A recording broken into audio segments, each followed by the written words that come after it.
Good afternoon and welcome to the 1v1 tournament of live cast between Mr. Spock and Sperrow. As we can see on the right hand side, Sperrow has decided to go UEF. He's building 2 power generators and 1 land factory. He's also managed to do 2 mass extractors on the top right and on the right. If we go over and look at what Spock's doing, Spock is severed. He's doing 3 power generators. No mexes yet, so I'll be leaving that to his engineers to do all the mexes. So let's have a look. As we can see from the overall view, we have 3 lots of civilian buildings. At the top of the map we have the Aeon science buildings all at 1 health, so they can be reclaimed and mass. In the middle we have the biggest mass which you can have. We've got agricultural centres, manufacturing centres and residential centres. And if we look in the middle, we have T2 flak artilleries, T1 point defences, T1 radar with power generator and T1 point defence. So the middle is quite heavily armoured, and at the bottom we have the same as what was at the top. Let's have a look at how this spreads out. So if we have a look over at the left hand side as Spock starts to move, Spock has gone for an engineer, 2 combat scouts, so he's going to be scouting the enemy out and see what's happening. So Spock is using his ACU to build 2 mass extractors, and he's using his engineer to build 1. He's sending his engineer onto a attack mission, therefore it reclaims and attacks at the same time. So he's using his other engineer to build a hydrocarbon power plant and a T1 air factory. If we look over to see what Sparrow's doing, Sparrow's using 2 engineers to build his hydrocarbon power plant, which he's currently put on hold at the moment. No, he's just moving them out of the way, so he's building 1 hydrocarbon power plant, he's building 1 power generator, and he's building a T1 air factory. If we look at his what he's building in his land factory, he's building engineer and he's got it on repeat. So as we can see, Spock's using Sparrow's using his ACU to move up to the top into the centre. He's going to be using his ACU to do the 3 mass extractors that are there. He's also going to be using his ACU to do a T1 land factory as well. As we can see just at the top of the map, Spock's scouts are currently going over the middle of the top of the map, seeing if anyone's there.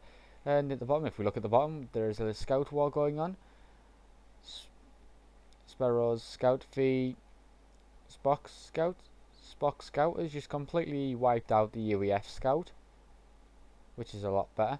If we have a look, Spock has used his 2 scouts to hold position, so he knows exactly what they're doing. So that won't be a problem for them. So once he gets the idea, he knows exactly what he's doing.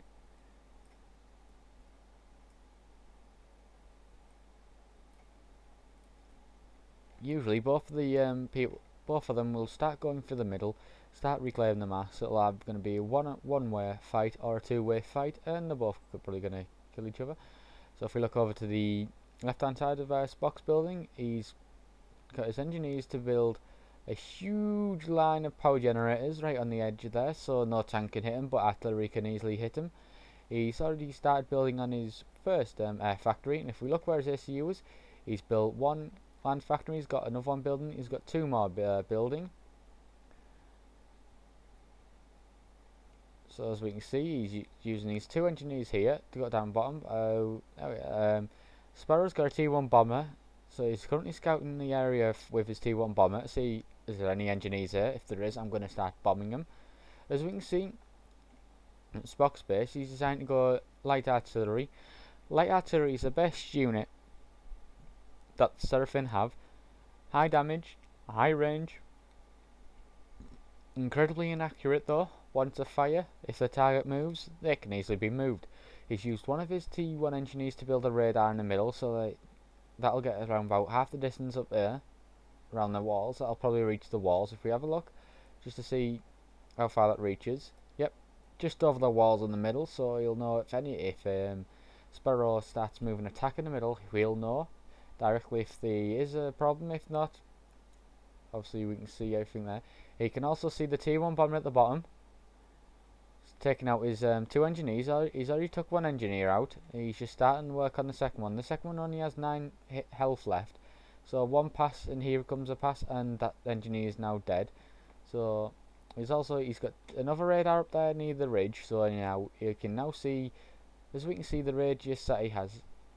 You can now see there, but as we can see, he's just zoomed over the scout. If we just look at the overall view, Sparrow's got two engineers on his T1 transport, so he'll be laying that directly in the middle. He'll be laying that directly there to build a small base. So he'll be building a T1 land factory, nicking that mechs, and start to cause hell at the bottom for Spock. Spock knows this. He's positioning units at the bottom, but as we can see in the middle, Spock's using one of his T1 artilleries to start firing at the point defences. So one of the point defences is now out. He's destroyed the T1 radar and the T1 power generator there. So he'll be slowly moving as we can see the big massive long shooties. He's now aiming for the T1 point defence on the right hand side of the quantum gateway. If you look at Sperrow's ACU is building land factories down the middle of it, so he's now producing tanks on repeat, and he's doing the same in that one. He'll be doing the same in that one. As we can just look at the top right hand corner, Spock's dropped 3 engineers, so he'll start building T1 land factories, start massing units, and attack from top bottom. As we can see there, just recently he's building 3 land factories, so we'll be starting building a load of units out of there and start attacking them from the bottom. If we look at Sparrow's point of view, Sparrow's got 2 radars, but as we can see, the radar that he has closest to him can't see Spock's new drop off. So as soon as Spock moves out of that position, he'll see that Sparrow will see that Spock has units at the top that is going to come down. So once that happens, Sparrow will need to sort that out fast. As we look at the bottom, Sparrow's done exactly the same that Spock's on top, but he's dropped an extra engineer out, which improves the build rate and resources come out of that particular area. So as we can see, we've got 2 engineers building now. We've got T1 radar there, so he's using 3 of his tanks that he just recently built to push up from the bottom. Spock already knows that because he's got T1 interceptor circling the top of there. So if we just look at the top hand corner, Spock's built 2 of his T1 land factories. He's got 4 more queued in the process of building the third. He's also queued a T1 radar, so you'll know exactly where the enemy is. If we look at the top middle of the corner, Spock's using his ACU to attack Sperrow, so that'll be causing some trouble with Sperrow. So he's just massing all of his units. Sperrow's ACU is there, so he's moving his ACU up to combat that. Sparrow's got the bulk of his army at the bottom, as we can see, because Sparrow's hasn't got a radar or a T2 radar pointed in the bottom area. Spock can get past the Spock's getting past. Spock's scout is getting past. So that's good news. So Sparrow's get masters T1 Air Force to take out that circling T1 in the air. As we can see, Sparrow's bringing all of units down from the top. Sparrow's land units have noticed that this is happening. He's going to mass them. He's going to try and protect them as much as possible, but there really isn't much he can do about the big massive group that he has there. But Sparrow's forcing his other units in through the bottom into the middle, probably going to be down to help deal with them. But if we look at the top, Sparrow's moved his units that he did have at the top over to the top right hand corner, because he's went, oh look, we've got a problem here. Spock's got an army at the top I didn't know about, but because he's built a radar here, Sparrow instantly knew about that and acted accordingly. So if we look in the middle, Sparrow's built a T1 point defence with a wall rounding, so that'll start shooting at Spock's ACUs. We can see Spock's ACUs down to 8,500. Sparrow's ACUs down to 11,000. He's moving units in to help his ACU out there.